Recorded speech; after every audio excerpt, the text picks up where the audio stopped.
നമുക്ക് ക്രിസ്പി ചനാദാൾ തയ്യാറാക്കുന്നതിന് വേണ്ടിയിട്ട് ഒരു 1/4 കപ്പ് ചനാദാൾ എടുക്കണം. എന്നിട്ട് കുറച്ച് വെള്ളം ഒഴിച്ച് നല്ലവണ്ണം കഴുകണം.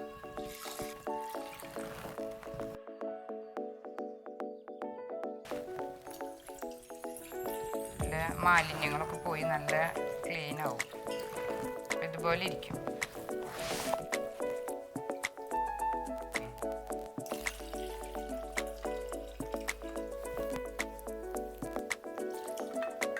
മൂന്ന് പ്രാവശ്യം കഴുകി കഴിയുമ്പോൾ നമുക്ക് നല്ല ക്ലിയർ ആയിട്ട് കിട്ടും.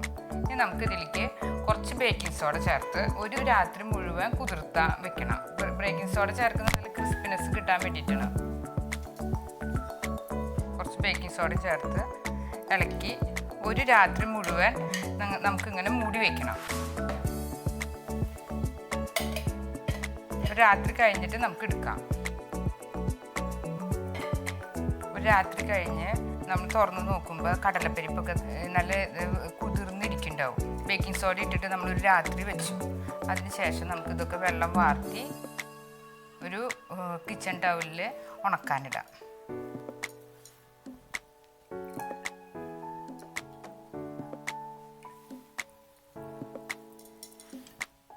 ഒരു 1/4 കപ്പോളം ചനാദാളാണ് ഞാൻ എടുത്തുള്ളത്.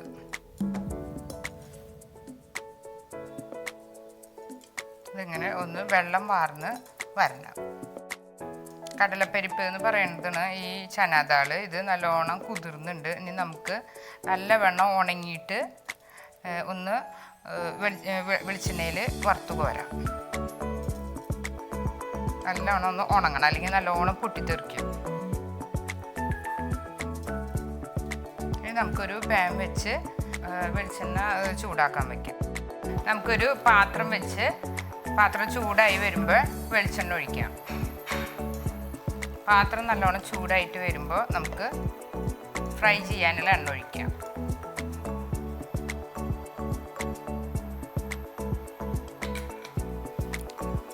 നമുക്ക് ഇതുപോലത്തെ ഒരു അരിപ്പി ഉണ്ടെങ്കിൽ അരിപ്പെടുക്കാം. കടലപ്പരിപ്പൊക്കെ ചെറിയ മണികൾ പോലെയുള്ള കാരണം നമുക്ക് ഇത് ഇങ്ങനെ മുക്കി വെച്ചിട്ട് അതിലേക്ക് ഇടാൻ നല്ലത്. അപ്പം ഇങ്ങനെ പുറത്തേക്ക് പോവില്ല. വറുത്ത് കഴിഞ്ഞാൽ നമുക്ക് കോരി എടുക്കാൻ എളുപ്പമാണ്. അല്ലെങ്കിൽ അവിടെ ഇവിടെ ഇങ്ങനെ കെടുക്കും, ചെതറിക്കെടുക്കും, നമുക്ക് എടുത്താൽ കിട്ടില്ല. ഇതാകുമ്പോൾ ഇതിങ്ങനെ ജസ്റ്റ് ഇങ്ങനെ വെച്ചിട്ട് ഇതിലേക്ക് തന്നെ ഒഴിക്കാം. കിച്ചൺ ടവലിലാണ് ഞാൻ നിർത്തിയിട്ട് അതൊക്കെ നല്ലോണം വെള്ളം വാർന്ന് ഉണങ്ങിയിട്ടുണ്ട്. ഇത് നമുക്ക് എണ്ണ ചൂടാവുമ്പോൾ വറുക്കാനായിട്ട് ഇടാം. 2 ട്രിപ്പായിട്ട് ഇത് വറുത്ത് പോരാം. ഒറ്റ ട്രിപ്പിൽ ഇത് കൊള്ളില്ല. നമുക്കിനി കുറച്ച് കടലപ്പരിപ്പെടുത്ത് എണ്ണയിലിടാം. ഇതിൽ തന്നെ ഇടുമ്പോൾ ഇതിൽ പുറത്തേക്കൊന്നും പോവില്ല. നമുക്ക് ഇതിൽ തന്നെ കിടന്ന് ആയിക്കോളും. ഇതിങ്ങനെ നല്ലോണം അങ്ങനെ പതഞ്ഞ് വരണ കാണാൻ ഇനി ഒന്ന് മൊരിയണം. ഇതൊന്ന് പൊട്ടിത്തെറിക്കുന്നുണ്ടെങ്കിൽ ജസ്റ്റ് നമുക്കിതൊന്ന് ഇങ്ങനെ മൂടി വയ്ക്കാം. ഇനി നമുക്ക് ഇതിൻ്റെ ലിഡ് തുറന്നിട്ട് ജസ്റ്റ് ഒന്ന് ഇളക്കാം. അധികം പൊട്ടിത്തെറിക്കണമൊന്നുമില്ല, വെള്ളമൊക്കെ വറ്റിയ കാരണം.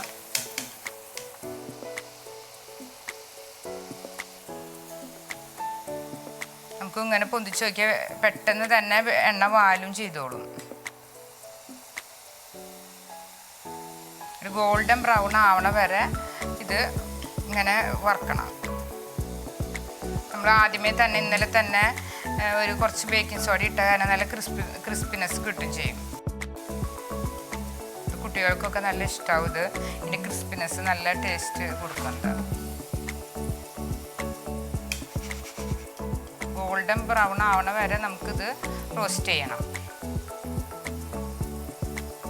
ഇതിൻ്റെ ഇങ്ങനെ കുഞ്ഞു കുഞ്ഞു പതകളൊക്കെ വരുന്നുണ്ട്, ഇങ്ങനെ വെളിച്ചെണ്ണയിൽ തന്നെ ഇങ്ങനെ മുരിയണേൻ്റെ. അപ്പോൾ ഇതൊക്കെ നിൽക്കുമ്പോഴാണ് ഇത് മുരിയാൻ തുടങ്ങുക. അപ്പം നമ്മൾ ശ്രദ്ധിച്ചാൽ മതി. അതുവരെ ജസ്റ്റ് ഒന്ന് ഇങ്ങനെ ഇരുന്നാൽ മതി. ഇത് മുരിഞ്ഞു കഴിഞ്ഞാൽ നമുക്ക് നല്ല എയർ ടൈറ്റുള്ള ഒരു ബൗളിൽ എടുത്ത് വയ്ക്കാം. അപ്പോൾ പിന്നെ നമുക്ക് ഫ്രീ ആയി ഇരിക്കുമ്പോഴോ TV കാണുമ്പോഴോ ഒക്കെ ഇത് വെറുതെ ഇങ്ങനെ കടിക്കാൻ നല്ല ടേസ്റ്റ് ഉള്ളതാണ്. വീട്ടിൽ തന്നെ നമുക്ക് അങ്ങനെ ഉണ്ടാക്കാം, പുറത്തുനിന്നൊന്നും വാങ്ങിച്ചു കൊടുക്കാണ്ട്. കടലൊക്കെ മുങ്ങി കിടക്കുന്നതൊക്കെ അങ്ങനെ കണ്ട പൊന്തി വന്നിട്ടുണ്ട്. അപ്പോൾ ഏകദേശം ഇത് മുരിഞ്ഞ് പാകമായിട്ട് നമുക്കിതിൽ ഒരെണ്ണം എടുത്തിട്ട് നമുക്കൊന്നിങ്ങനെ കടിച്ചു നോക്കാം. അപ്പോൾ നമുക്കിത് അറിയാം അതിൻ്റെ ക്രിസ്പിനെസ്. എല്ലാ കടലകളും ഇങ്ങനെ എണ്ണയിൽ നിന്ന് ഇങ്ങനെ പൊന്തി വന്നിട്ടുണ്ട്. അതിന് ഏകദേശം ഒരു പാകം. ഇനി നമുക്ക് പതകളൊക്കെ കഴിഞ്ഞിട്ടുണ്ട്. ഇനി നമുക്കിത് ഇങ്ങനെ ഒന്ന് ഇളക്കി നോക്കി അതിൻ്റെ ഒരു ശബ്ദം കേട്ടാൽ നമുക്ക് മനസ്സിലാവും. അത് നമുക്കൊരു പാത്രത്തിലേക്ക് മാറ്റാം. ഇനി അടുത്ത ബാച്ച് ഇടാം.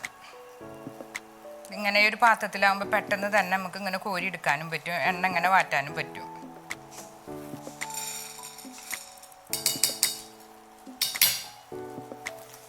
ജസ്റ്റ് ഇതുകൊണ്ട് തന്നെ ഒന്ന് ഇളക്കി കൊടുക്കാം. ഇതിൻ്റെ കളറൊക്കെ മാറിയിട്ടുണ്ട്. ഈ പതകളൊക്കെ കഴിഞ്ഞിട്ടുണ്ട്. ഇനി നമുക്ക് കോരിയെടുക്കാം.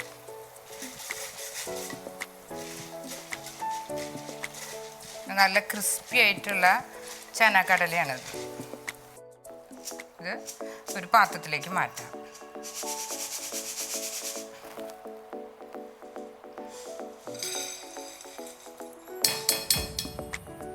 നമ്മളെല്ലാം വറുത്ത് കോരിൻ്റെ ഇതിലേക്ക് ചെറിയ ചൂട്ടോടെ തന്നെ മസാലപ്പൊടി ചേർക്കണം. അതിന് നമുക്ക് മസാല തയ്യാറാക്കാം.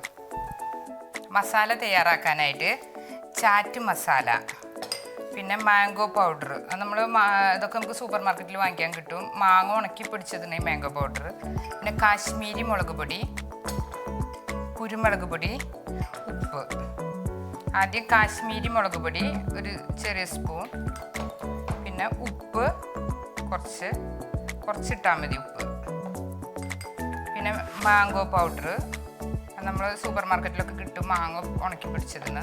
അതിൻ്റെ ഒരു പുളി ടേസ്റ്റ് കിട്ടും. പിന്നെ ചാറ്റ് മസാല, നോർത്ത് ഇന്ത്യൻ ഡിഷിലൊക്കെ ചാറ്റ് മസാല ചേർക്കുന്നതിന്. പിന്നെ കുരുമുളക് പൊടി കുറച്ച്.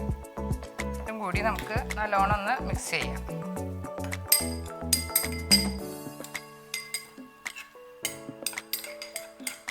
ഇത് നമുക്ക് ഈ വറുത്ത ചനാദാളിലേക്ക് ചൂട്ടോടെ തന്നെ വെതറാം. ചൂടായിരിക്കുന്ന സമയത്ത് തന്നെ ജസ്റ്റ് ഒന്നിങ്ങനെ വെതറി ചേർക്കണം.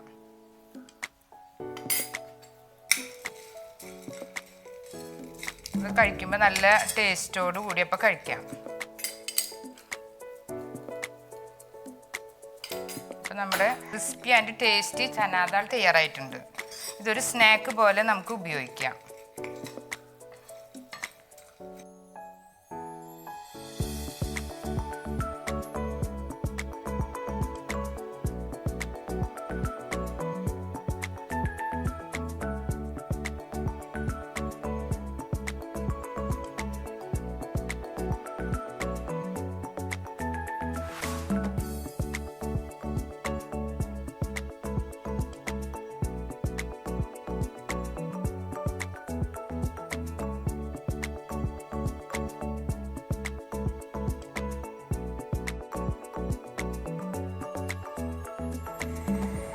ഇതുപോലുള്ള പാചക വീഡിയോകൾ ഇനിയും ലഭിക്കുന്നതിനു വേണ്ടി ഈ വീഡിയോയ്ക്ക് താഴെയുള്ള സബ്സ്ക്രൈബ് ബട്ടൺ ക്ലിക്ക് ചെയ്യുക. ഇഷ്ടപ്പെട്ടുവെങ്കിൽ ലൈക്ക് ചെയ്യുക, ഷെയർ ചെയ്യുക. കൂടുതൽ വീഡിയോകൾക്കായി യൂട്യൂബിൽ സർഗം കിച്ചൻ എന്ന് ടൈപ്പ് ചെയ്ത് സെർച്ച് ചെയ്യുക.